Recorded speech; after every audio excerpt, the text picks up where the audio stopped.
नमस्कार, मी प्रज्ञावंत गायकवाड. आपण पाहत आहात बातम्या 24 तास. आता आपण आहोत हागदळ या गावामध्ये. भीषण आग लागली ऊसाला. शेतकऱ्याचं अतोनात नुकसान झालेलं पाहायला मिळतंय. जे पीडित शेतकरी आहेत, ज्यांच्या शेतामध्ये आग लागलेली आहे आणि प्रचंड नुकसान झालंय. अगदी हातातोंडाला आलेला घास हिसकावून घेतलाय निसर्गाने की कृत्रिमरित्या. आपल्यासोबत जे आहेत ते बंडोपंची जाधव, ज्यांच्या शेतामध्ये ऊस बेचिराग झालेला आपल्याला पाहायला मिळतोय. शेतकऱ्यांची स्वप्न धुळीस मिळालेली आपल्याला पाहायला मिळत आहेत. बंडोपंत जाधव यांच्याशी चर्चा करावं की कशा पद्धतीने ही आग लागली, त्यांना कधी निदर्शनास आलंय, काय सांगाल?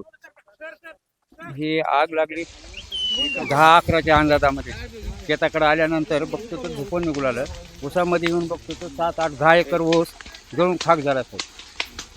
अग्निशामक दलाला बी फोन लावला की पैसे भरा म्हणते. त्याने बी 2-3 तास लेट आले. त्याच्यामुळं तर 7-8 एकरला ऊसाला पेट घेतली आणि ऊस जळून खाक झाला.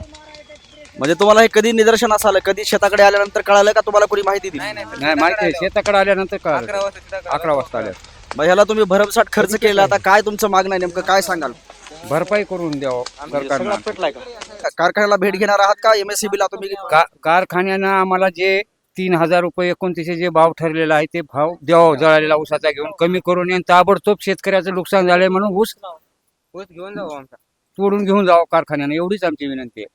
त्याचबरोबर दुसरे नामदेवजी जाधव जोडले गेलेले आहेत. त्याचाही ऊस या ठिकाणी जळून बेचिराग झालेला पाहायला मिळतोय. त्यांच्याशी आपण चर्चा करावं. काय सांगाल एकंदरीत? आम्ही शेतामध्ये एक 10-11 वाजच्या अंदाजात आलो. त्यावेळेस बघितलं तर दुपार दिसलं आम्हाला. दुपार दिसल्यामुळे येऊन बघितलं तर काय आग लागलेली होती ऊसाला. आमच्या निदर्शनास आलं काय शॉर्ट सर्किट झालं, नेमकं काय झालं ते काही समजलं नाही. त्यावर ते 7-8-10 एकर आमचा ऊस जळून गेलेला आहे. तरी शासनाला एवढीच विनंती आहे की आमचे काय जे नुकसान झालेले आहे तेवढी भरपाई करून द्यावी, एवढी आमची विनंती आहे. तर एकंदरीतच या ठिकाणी पाहिलं तर प्रचंड नुकसान आपल्याला शेतकऱ्याचं झालेलं पाहायला मिळतं आणि नुकसान भरपाई पोटी त्यांना MSCB असेल किंवा कारखान्याकडून असेल जी मदत दिली गेली जाते, तत्परतेने त्यांना मिळाली पाहिजे. आणि एकंदरीतच या ठिकाणचा जो जगाचा पोशिंदा शेतकरी मानला जातोय, तो शेतकरी जगला पाहिजे आणि त्याच्या प्रश्नावरती आवाज उठवण्यासाठी या ठिकाणी आपण बातम्या 24 तासच्या माध्यमातून हे सर्व लाईव्ह दृश्य आपण पाहतोय. यातच अग्निशमन दलाचे सैनिक सुद्धा या ठिकाणी दाखल झालेले आहेत आणि मोठ्या प्रमाणामध्ये आग विझवण्याचा सुद्धा ते प्रयत्न करत आहेत आणि नियंत्रणामध्ये आणण्याचा प्रयत्न करत आहेत. आता सुद्धा या ठिकाणी जर शेतामध्ये जर पाहिलं तर कशा पद्धतीनं ही आग तुम्हाला पाहायला मिळते. मोठ्या प्रमाणात प्रचंड आग या ठिकाणी आपल्याला पाहायला मिळते. म्हणजे जवळजवळ 8 ते 10 एकरचं क्षेत्र हे पूर्ण जळून खाक झाल्याचं आपल्याला इथं पाहायला मिळत आहे. या ठिकाणी प्रशासनाने योग्य ती दखल घेऊन शेतकरी जगला पाहिजे अशी भूमिका ठेवून या ठिकाणी सगळ्यांनी पाहिलं पाहिजे. प्रशासनाने योग्य ती मदत करून इथं शेतकऱ्यांना तारण्याचं काम केलं गेलं पाहिजे. तुम्ही बघू शकता हे अग्निशमन दलाचे सैनिक आहेत. या ठिकाणी आग जे आहे ते नियंत्रणामध्ये आटोक्यात आणण्याचा प्रयत्न करतायत. त्यांचे जे कष्ट आहेत ते पराकोटीने कष्ट करत आहेत आणि एकंदरीतच या ठिकाणी आग नियंत्रणात कशी येईल, त्याचबरोबर जे नुकसान झालेलं आहे त्या नुकसानीच्या भरपाईपोटी या ठिकाणी प्रशासनाने योग्य ती मदत करून शेतकऱ्यांना तारण्याचं काम करावं. दुसरे एक शेतकरी आहेत, त्याच्याशी आपण चर्चा करणार आहोत की त्यांचं काय म्हणणं आहे, नेमकं ही आग कशामुळे लागली असेल त्यांच्याकडून जाणून घेऊया. 11 वाजता 12 ते 11च्या दरम्यान झाले. आता या शेतकऱ्याला कोण आहे वाली माय बाप ह्याचा?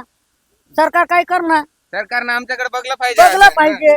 नाहीतर आता आमचं काही खरं नाही. काय खरं आहे याचं? पंचनामा तर हं, आमचा 10 एकर ऊस जळाला. 10 एकर गेला ह्याचा. ठीक आहे, धन्यवाद साहेब. तर या ठिकाणी योग्य ती जे निर्णय आहे ते घेऊन या ठिकाणी पंचनामा झाला पाहिजे आणि योग्य ती मदत शेतकऱ्यापर्यंत पोहोचवण्याचं काम हे प्रशासनाकडून केलं गेलं पाहिजे.